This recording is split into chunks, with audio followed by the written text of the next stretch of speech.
seja bem-vindo ao podcast MG Familiar. Um podcast sobre temas pertinentes que nos fazem refletir e frequentemente com implicações para a prática clínica. E damos as boas-vindas ao nosso anfitrião, professor Carlos Martins. Hoje trago-vos um caso clínico. A Dona Filomena é uma avó que ainda cuida de 2 netos e tem 76 anos. Quase todos os dias caminha mais de 60 minutos na ida e na volta entre a sua casa e a casa da filha. Tem sido saudável, tem uma hipertensão arterial bem controlada com amlodipina 5 mg por dia. No verão passado fez umas análises e quando recorreu à sua médica de família teve que ser atendida por outro colega da equipa porque a médica de família se encontrava de férias. Esse colega medicou a doente com rosuvastatina 10 mg. Passados 6 meses, a Dona Filomena recorre à sua médica de família porque tem andado com muitas dores nas pernas. Tem aplicado diclofenac gel, mas não tem melhorado e até tem tido dificuldade em manter as suas caminhadas.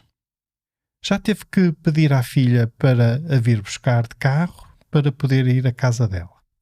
A médica de família avaliou a Dona Filomena, não havia evidência de edemas dos membros inferiores, nem outros sinais inflamatórios e, consultando o registro clínico, verificou que no verão a doente tinha tido um colesterol LDL de 164 mg por decilitro. E foi com base nesse valor que o colega instituiu a rosuvastatina. A médica de família optou por suspender a rosuvastatina e repetir o perfil lipídico passados 2 meses. Esses 2 meses passaram e a paciente voltou à consulta. Já não tem dores, já volta a fazer as suas caminhadas diárias e traz novas análises. Através da fórmula de Friedewald, o valor do LDL agora é de 156. Perante esta situação, caros colegas, o que é que vocês faziam? Reinstituíam uma estatina, a mesma, outra, uma com dose menor, ou acham que não haveria indicação para fazer estatina? Aqui, a pergunta clínica é a seguinte. Numa mulher de 76 anos, sem antecedentes de infarto agudo de miocárdio, de acidente vascular cerebral, a estatina é eficaz para diminuir o risco de doença cardio- e cerebrovascular ou morte? Esta é a importante pergunta clínica que temos para responder. Lembrem-se que, perante uma hipercolesterolemia, o objetivo principal do tratamento não é baixar o colesterol. O objetivo principal é evitar que o paciente venha a ter o infarto agudo de miocárdio, o AVC ou morte por essas causas. Por exemplo, por vezes vemos pacientes felizes porque conseguem controlar o seu colesterol com levedura de arroz vermelho. A verdade é que o arroz vermelho contém na sua composição lovastatina, mas até hoje nenhum ensaio clínico efetuado com arroz vermelho demonstrou eficácia na redução do risco de eventos cardiovasculares ou morte. Isto apesar de reduzir o colesterol. O benefício da medicação com estatinas em doentes que já tiveram um evento cardiovascular ou cerebrovascular está bem estabelecido. Normalmente, os nossos colegas de cardiologia consideram isso medicação em prevenção secundária. Mas, do ponto de vista da medicina geral familiar, a medicação após o evento cardiovascular ou cerebrovascular, deverá ser considerada como sendo uma medida de prevenção terciária. Em relação ao tratamento em prevenção primária, ou seja, em pessoas que ainda não tiveram qualquer evento cardio-cerebrovascular, aí subsistem dúvidas sobre a eficácia do tratamento, sobretudo na população de mais idade. Subsistem dúvidas sobre se o tratamento conseguirá diminuir o risco de eventos ou morte. Recentemente, foi publicada uma revisão sistemática e meta-análise no The Lancet sobre a eficácia e segurança do tratamento para a redução do colesterol LDL em pacientes acima de 75 anos. Eu disse tratamento e frisei porque nesta revisão foi avaliada a eficácia e segurança quer das estatinas, quer de outros fármacos, como por exemplo o ezetimibe e os inibidores de PCSK9. Nas conclusões, os autores desta revisão afirmam que, em pacientes de idade superior ou igual a 75 anos, o tratamento redutor do colesterol LDL se revela eficaz na redução de eventos cardiovasculares, tal como nas pessoas de idade mais jovem. Ora, esta meta-análise tem um problema sério na sua metodologia. Os autores misturaram e agregaram dados de estudos de prevenção primária com estudos de prevenção terciária. Este é um erro metodológico grave, porque são duas questões clínicas consideravelmente diferentes. Uma coisa é a prevenção de eventos em pacientes que nunca tiveram um infarto ou um AVC.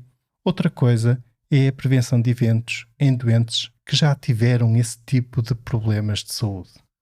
Misturar dados destes dois tipos de situação é uma má prática de investigação com elevada probabilidade de enviesamento das conclusões.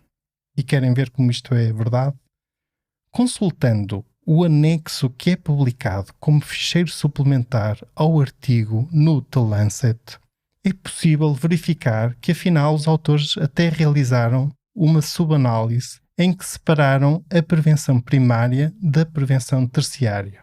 E na meta-análise dos estudos em prevenção primária, não se confirma o benefício na redução de eventos cardiovasculares. Este estudo acaba por ser relevante precisamente por dois motivos. Primeiro, porque é um bom exemplo de um erro metodológico, isto com sentido pedagógico.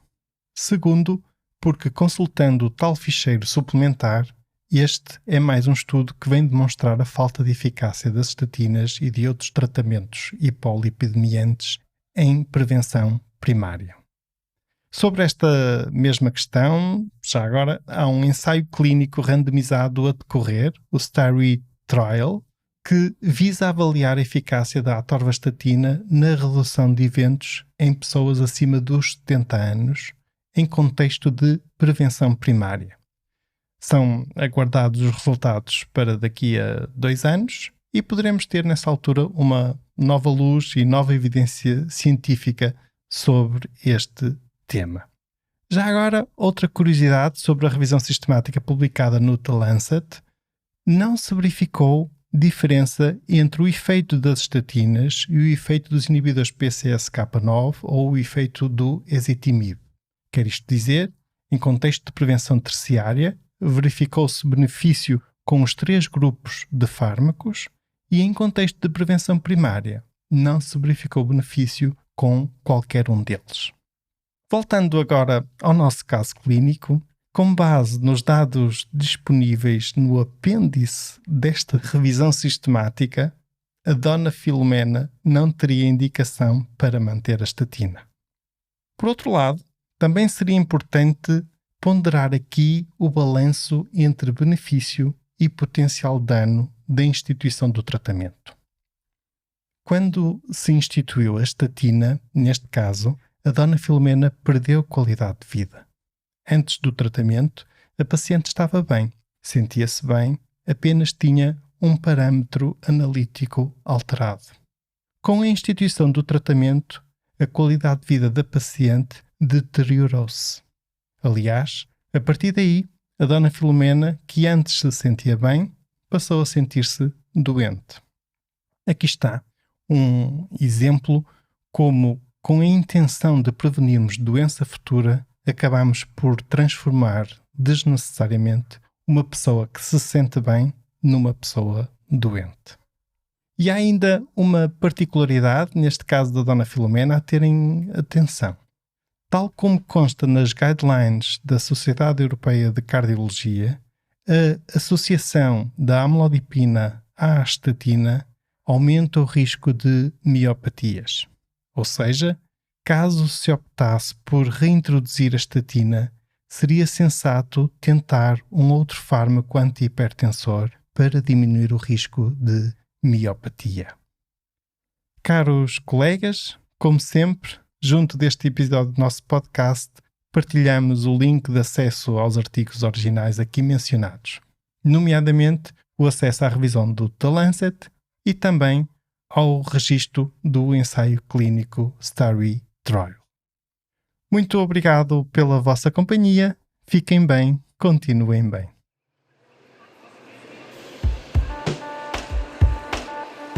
E terminamos assim esta edição do podcast MG Familiar. Muito obrigada por nos ouvir. Se desejar completar a sua leitura, muitos dos conteúdos abordados neste podcast estão disponíveis em www.mgfamiliar.net. Até ao próximo episódio.